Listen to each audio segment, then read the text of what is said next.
Hi everyone, welcome to our channel. இன்றைக்கி நம்ம பார்க்க போகிறது கார்லிக் பட்டர் சிக்கன் எப்படி பண்ணுறதுன்றத இப்போ பார்க்கலாம். ஸோ ஃபஸ்ட்டு ஸ்டெப் பார்த்திங்கன்னா நம்ம சிக்கனை மேரினேட் பண்ண போகிறோம். ஸோ சிக்கனை மேரினேட் பண்ணுறதுக்கு ஒரு பவுலில் சிக்கன் 300 கிராம்ஸ் எடுத்திருக்கேன். அடுத்து தேவையான அளவு உப்பு ஆட் பண்ணிப்போம். பெப்பர் பார்த்திங்கன்னா ஒரு 1/2 ஸ்பூன், கார்ன்ஃப்ளவர் ஒரு 2 ஸ்பூன், இது எல்லாத்தையும் ஆட் பண்ணி மிக்ஸ் பண்ணி ஒரு 1/2 hour மேரினேட் பண்ணிக்கோங்க. அடுத்து செகண்ட் ஸ்டெப்புக்கு போகலாம். செகண்ட் ஸ்டெப் பார்த்தீங்கன்னா இப்போ நம்ம மேரினேட் பண்ணியிருக்க சிக்கனை ஒரு 5 to 10 minutes ஃப்ரை பண்ண போகிறோம். டீப் ஃப்ரைலாம் இல்லை, just chicken light golden brown கலருக்கு ஆற வர. ஸோ கடாயில் எண்ணெய் ஊற்றி எண்ணெய் நல்லா சூடானதும் நம்ம மேரினேட் பண்ணியிருக்க சிக்கன் அதில் போட்டு ஒரு 5 to 10 minutes கிட்ட வதக்குறேன்.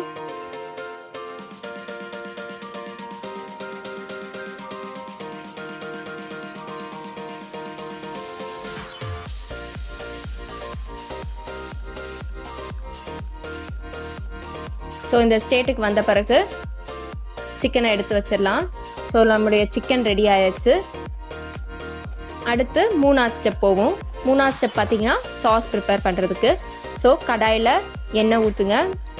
எண்ணெய் ஊற்றி எண்ணெய் சூடானதும் பட்டர் ஆட் பண்ணிடலாம்.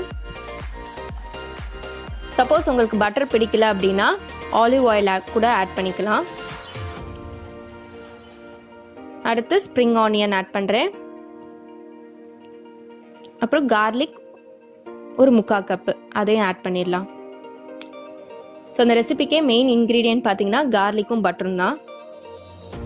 ஸோ கார்லிக் ரொம்ப நேரம் வதங்கணும்னு அவசியம் இல்லை. ஸோ ரொம்ப நேரம் வதங்குச்சுன்னா கொஞ்சம் கசப்பு ஸ்மெல் இதாயிரும், டேஸ்ட் வந்துடும். அடுத்து வினிகர் 1 ஸ்பூன்,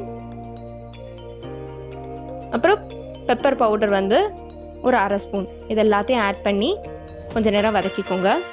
அடுத்து சாஸுக்காண்டி 1/2 டம்ளர் தண்ணி, 2 ஸ்பூன் கார்ன்ஃப்ளவர், ரெண்டையும் நல்லா மிக்ஸ் பண்ணி ஆட் பண்ணிக்கோங்க. இப்போ நம்ம ஃப்ரை பண்ணியிருக்க அந்த சிக்கனை அடுத்து ஆட் பண்ண போகிறோம்.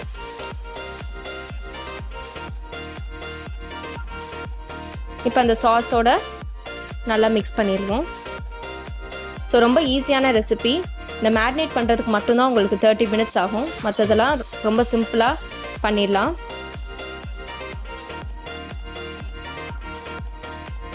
ஸோ ஃபைனலாக கார்னிஷ் பண்ணுறதுக்கு ஸ்ப்ரிங் ஆனியன் ஆட் பண்ணியிருக்கேன்.